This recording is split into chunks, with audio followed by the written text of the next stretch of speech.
ജില്ലയുടെ രാഷ്ട്രീയ വികസന ഭൂപടത്തിൽ പ്രത്യേകം അടയാളപ്പെടുത്തപ്പെട്ട നഗരസഭയാണ് കുന്നംകുളം. കുന്നംകുളം നഗരസഭയ്ക്ക് പുതിയ ചെയർപേഴ്സൺ ആയിരിക്കുന്നു ശ്രീമതി സൗമ്യ അനിലൻ. സൗമ്യ അനിലൻ TCVയോട് സംസാരിക്കുന്നു. ആദ്യമേ തന്നെ അഭിനന്ദനങ്ങൾ പുതിയ ചെയർപേഴ്സൺ പദവിയിൽ. സന്തോഷം.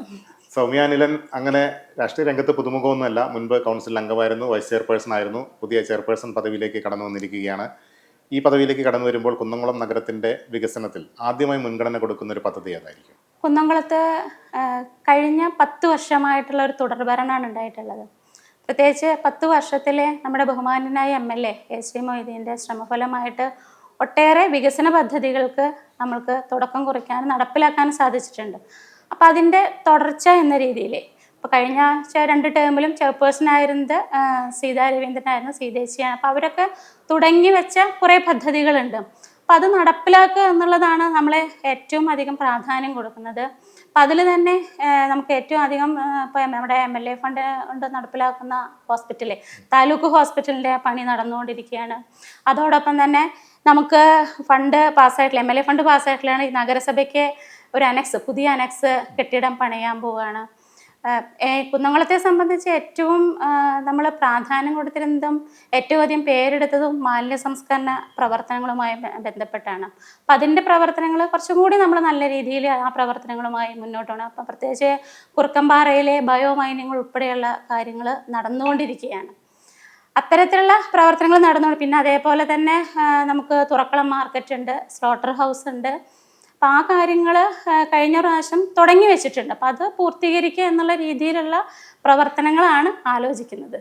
കുന്നംകുളത്തെ സംബന്ധിച്ച് ബസ് സ്റ്റാൻഡ്, അതുപോലെ സിന്തറ്റിക് ട്രാക്ക്, ഇതൊക്കെ വലിയ രീതിയിൽ വികസന ഭൂപടത്തിൽ അടയാളപ്പെടുത്തപ്പെട്ട പദ്ധതികളാണ്. അത്തരം വൻകിട പദ്ധതികൾ ഇനി ഏതെങ്കിലും തരത്തിൽ നടപ്പിലാക്കാൻ ഉദ്ദേശിക്കുന്നുണ്ടോ? അങ്ങനെ പദ്ധതികൾ മനസ്സിലുണ്ടോ? കുന്നംകുളത്തെ സംബന്ധിച്ച് ഒരുവിധം എല്ലാ പദ്ധതികളും വലിയ പദ്ധതികളെല്ലാം നടപ്പിലായിക്കൊണ്ടിരിക്കുകയാണ്. അപ്പം ഞാൻ പറഞ്ഞതിൽ തന്നെ താലൂക്ക് മന്ദിരം വരാൻ പോകുന്നുണ്ട്.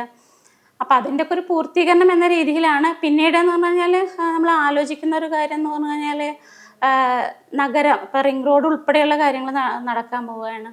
പിന്നെ പഴയ ബസ് സ്റ്റാൻഡ് നിൽക്കുന്ന ആ കെട്ടിടം അതെല്ലാം പൊളിച്ചു കഴിഞ്ഞിട്ട് അവിടെ കുറച്ചും കൂടി ഗതാഗത സൗകര്യം ഒരുക്കുക, അങ്ങനെയുള്ള പദ്ധതികളാണ്. അപ്പോൾ കഴിഞ്ഞ പ്രാവശ്യത്തിൻ്റെ തുടർച്ച എന്ന രീതിയിൽ തന്നെയാണ് നടപ്പിലാക്കാൻ ഉദ്ദേശിക്കുന്നത്. ഈ വനിതാ ശാക്തീകരണ രംഗത്തൊക്കെ അനുകരണീയമായ ഒരുപാട് മാതൃകകൾ ഉണ്ടായൊരു നഗരസഭയാണ് കുന്നംകുളം. അത്തരം പ്രവർത്തനങ്ങളൊക്കെ ഏത് രീതിയിൽ മുന്നോട്ട് കൊണ്ടുപോകാനാണ് ഉദ്ദേശിക്കുന്നത്? വനിതാ ശാക്തീകരണവുമായി ബന്ധപ്പെട്ട് ഒട്ടേറെ പ്രവർത്തനങ്ങൾ ചെയ്തിട്ടുണ്ട്. ഏറ്റവും പ്രധാനം എന്ന് പറഞ്ഞാൽ കുടുംബശ്രീയുമായി അവരെ കൂടി ഉൾപ്പെടുത്തിക്കൊണ്ടാണ് ഒട്ടേറെ പ്രവർത്തനങ്ങൾ ചെയ്തിട്ടുള്ളത്. അതിൽ ഏറ്റവും പ്രധാനം എന്ന് പറഞ്ഞു കഴിഞ്ഞാൽ നമുക്ക് ഒട്ടേറെ വനിതകൾക്ക് തൊഴിൽ കൊടുക്കാൻ സാധിച്ചു എന്നുള്ളതാണ്. ഒട്ടേറെ വനിതകൾക്ക് തൊഴിൽ കൊടുക്കുക എന്ന് പറഞ്ഞു കഴിഞ്ഞാൽ അതിൽ മാലിന്യ സംസ്കരണ രംഗം അവിടെ കൂടി ഉപയോഗപ്പെടുത്തിക്കൊണ്ടാണ് നമ്മളങ്ങനെ അവർക്ക് തൊഴിൽ നൽകിയിട്ടുള്ളത്. അതോടൊപ്പം തന്നെ നല്ല ഉയർന്ന വിദ്യാഭ്യാസ യോഗ്യത ഉണ്ടായിട്ടും ജോലിക്ക് പോകാൻ സാഹചര്യം ഇല്ലാത്ത സ്ത്രീകളുണ്ട്. അപ്പോൾ അവർക്ക് വേണ്ടിയിട്ട് വീട്ടിലിരുന്നു കൊണ്ട് തന്നെ എന്തെല്ലാം തരത്തിൽ ജോലികൾ ചെയ്യാൻ സാധിക്കുമെന്ന രീതിയിൽ ആലോചിച്ചുകൊണ്ട് അങ്ങനെയുള്ള സ്വയം തൊഴിൽ നൽകാൻ നമുക്ക് സാധിച്ചിട്ടുണ്ട്. അതുകൂടാതെ തന്നെ വനിതകളുടെ ആരോഗ്യം നമ്മൾ മെച്ചപ്പെടുത്തുന്നതിന് വേണ്ടിയിട്ട് പകൽ വീടുകളെ ഉപയോഗപ്പെടുത്തിക്കൊണ്ട് നമുക്ക് വനിതകൾക്ക് വേണ്ടി വനിതാ ജിമ്മുകൾ തുടങ്ങിയിട്ടുണ്ട്, ഓപ്പൺ ജിമ്മുകൾ തുടങ്ങിയിട്ടുണ്ട്. പിന്നെ അതുകൂടാതെ തന്നെ അവർക്ക് അസാപ്പ്, അപ്പോൾ നമുക്കറിയാം ഏറ്റവും കൂടുതൽ നമുക്ക് തൊഴിൽ പരിശീലനം കൊടുക്കാൻ ഉപയോഗിക്കുന്ന സ്ഥലം. അപ്പോൾ അവരെ കൂടി ഉൾപ്പെടുത്തിക്കൊണ്ട് നഴ്സിംഗ് അസിസ്റ്റൻ്റ് കോഴ്സ്, ഇപ്പോൾ പുതിയതായിട്ട് തന്നെ വനിതകൾക്ക് വേണ്ടിയിട്ട് ആയുർവേദ തെറാപ്പി ഇപ്പോൾ ഏറ്റവും കൂടുതൽ സ്കോപ്പ് ഉള്ളത്. അപ്പം അങ്ങനെയുള്ള കോഴ്സുകൾക്ക് നമ്മൾ അതിനു വേണ്ടി ഫണ്ട് വകയിരുത്തി, വനിതാ ഘടക പദ്ധതിയിൽ ഫണ്ട് വകയിരുത്തിക്കൊണ്ട് ജോലി നൽകുന്നതിന് വേണ്ടിയുള്ള കാര്യങ്ങൾ ചെയ്യുന്നു. സ്ത്രീകളെ സ്വന്തം കാലിൽ നിൽക്കാൻ പ്രാപ്തരാക്കുക എന്നുള്ളതാണ് എനിക്ക് തോന്നുന്നത് ഏറ്റവും അധികം നമ്മൾ പ്രാധാന്യം കൊടുക്കണം. അതിനു വേണ്ടിയുള്ള കാര്യങ്ങൾ ചെയ്തുകൊണ്ടിരിക്കുന്നു. കുന്നംകുളത്ത് ഒരുപാട് ഈ ചെറുകിട സൂക്ഷ്മ വ്യവസായങ്ങൾക്കൊക്കെ പ്രാധാന്യമുള്ള ഒരു സ്ഥലം കൂടിയാണ്. പലതും ഇപ്പോൾ തകർച്ചയുടെ വക്കിലുണ്ട്, ഒരുപാട് പ്രതിസന്ധികളൊക്കെ അവർ നേരിടുന്നുണ്ട്. അത്തരം വ്യവസായ സംരംഭങ്ങളെ പുനരുദ്ധരിക്കാൻ, അവർക്ക് വേണ്ട സഹായങ്ങൾ ചെയ്യാനൊക്കെ ഏത് രീതിയിൽ മുന്നോട്ട് പോകാനാണ് ഉദ്ദേശിക്കുന്നത്? അപ്പോൾ കുന്നംകുളത്തെ സംബന്ധിച്ച് ഞങ്ങൾ ഉദ്ദേശിച്ച ചിലപ്പോൾ ഒരു വിഷയത്തിന് നോട്ട്ബുക്കുകളാണ് ഏറ്റവും കൂടുതൽ, അതാണ് ഇവിടെ കുന്നംകുളത്ത് ഏറ്റവും കൂടുതലുള്ളത്. അതിനെ എങ്ങനെ ഉപയോഗപ്പെടുത്താം എന്നുള്ളത് നമ്മൾ ആലോചിക്കുന്നുണ്ട്. അതിന് കുറേ പ്രൊജക്റ്റുകളുണ്ട്, അതിനെക്കുറിച്ച് പറയാറായിട്ടില്ല. അത് അങ്ങനെയുള്ള മേഖലകളെ ഒന്നും കൂടി പ്രോത്സാഹിപ്പിക്കുന്നതിന് വേണ്ടിയിട്ടുള്ള പ്രൊജക്റ്റുകൾ തയ്യാറാക്കാനൊക്കെ നമ്മൾ ആലോചിക്കുന്നുണ്ട്, നടപ്പിലാക്കാൻ ശ്രമിക്കുന്നുണ്ട്.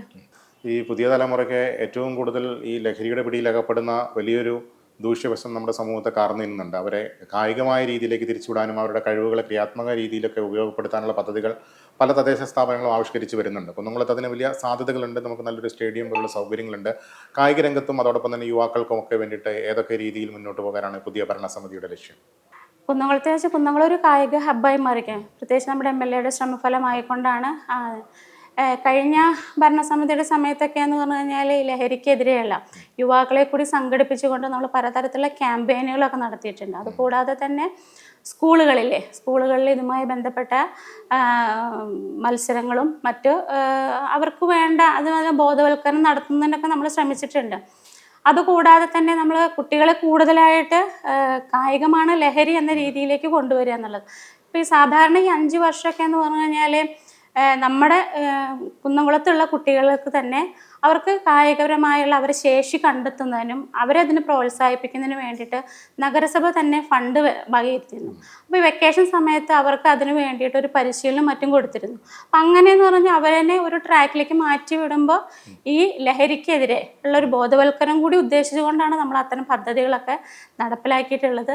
തീർച്ചയായിട്ടും കൂടുതലായിട്ട് നമ്മൾ ജനപങ്കാളിത്തം കൂടി ആലോചിച്ചുകൊണ്ട് മറ്റു പദ്ധതികൾ കൂടി നടപ്പിലാക്കാൻ ആലോചിക്കും.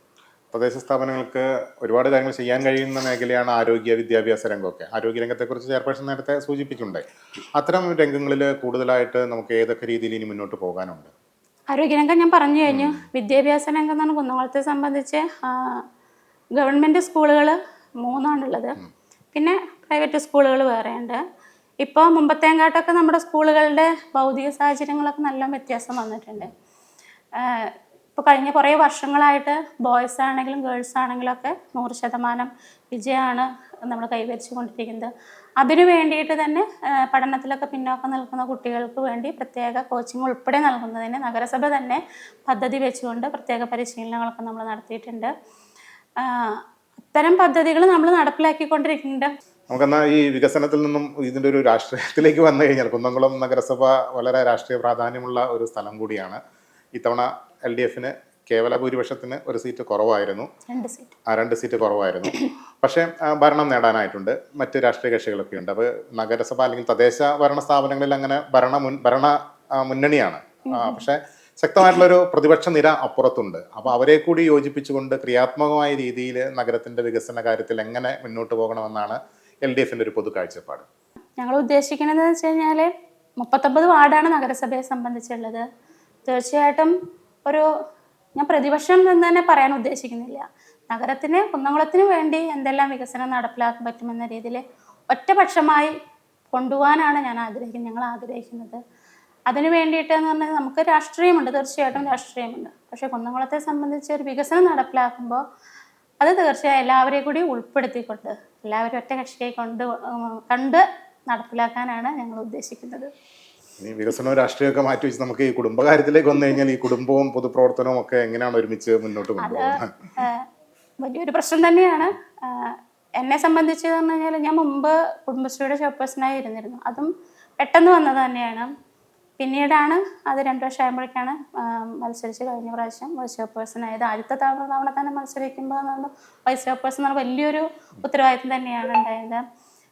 വീട്ടിൽ ഹസ്ബൻഡാണുള്ളത്, പിന്നെ 2 കുട്ടികളാണുള്ളത്. പിന്നെ കഴിഞ്ഞ 5 വർഷത്തെ ഒരു പരിചയം വെച്ച് അതങ്ങനെ കൈകാര്യം ചെയ്യാൻ സാധിക്കുന്നു എന്നുള്ളത്. പിന്നെ എന്നെ സംബന്ധിച്ചിട്ടുണ്ടെങ്കിൽ അത് എൻ്റെ ഇഷ്ടമാണ്. അതിലുപരി നമ്മുടെ സ്വന്തമായ ഇഷ്ടങ്ങൾ കൂടി കണ്ടെത്താൻ അതിനുവേണ്ടി സമയം കണ്ടെത്തണമെന്ന് വിചാരിക്കുന്ന ഒരാളാണ്. അതിൻ്റെ ഭാഗമായിക്കൊണ്ട് ഇതെല്ലാം നടന്നു പോകുന്നുണ്ട്. വീട്ടിൽ ഇപ്പം അങ്ങനെ രാഷ്ട്രീയപരമായി പാരമ്പര്യമുള്ള ഒരാളുകളെന്നുള്ള എൻ്റെ ഒരു ഇഷ്ടം കൊണ്ട് ഞാനിതിൽ വന്നു, അത് കൊണ്ടുനടക്കുന്നു. വലിയൊരു ഉത്തരവാദിത്വമാണ് പാർട്ടി മുന്നണി ഏൽപ്പിച്ചിരിക്കുന്നത്. തീർച്ചയായിട്ടും വലിയൊരു എൻ്റെ പ്രസ്ഥാനം ഏൽപ്പിച്ച വലിയൊരു ഉത്തരവാദിത്വം തന്നെയാണ്, നല്ലൊരു ഉത്തരവാദിത്തമുണ്ട്. കാരണം പ്രത്യേകിച്ച് കുന്നംകുളത്തെ സംബന്ധിച്ച് ഇതെല്ലാം കൈകാര്യം ചെയ്യുക എന്നുള്ളത് വലിയൊരു ഉത്തരവാദിത്വം തന്നെയാണ്. പക്ഷെ എൻ്റെ കുടുംബത്തിൻ്റെയും എൻ്റെ നാട്ടുകാരുടെ എല്ലാവരുടെയും നല്ല പിന്തുണയൊക്കെ ഉണ്ട്. പിന്നെ എൻ്റെ പാർട്ടി കൂടെ ഉണ്ട്. അപ്പം അതൊക്കെ ഉള്ള കാരണം ചെയ്യാൻ സാധിക്കുമെന്ന് തന്നെയാണ് പ്രതീക്ഷിക്കുന്നത്. അപ്പോൾ അങ്ങനെ ഉറച്ച പിന്തുണയോടെ വളരെ മനോഹരമായി തന്നെ ഭരണം മുന്നോട്ട് കൊണ്ടുപോകാൻ കഴിയട്ടെ എന്ന് ആത്മാർത്ഥമായിട്ട് ആശംസിക്കുന്നു.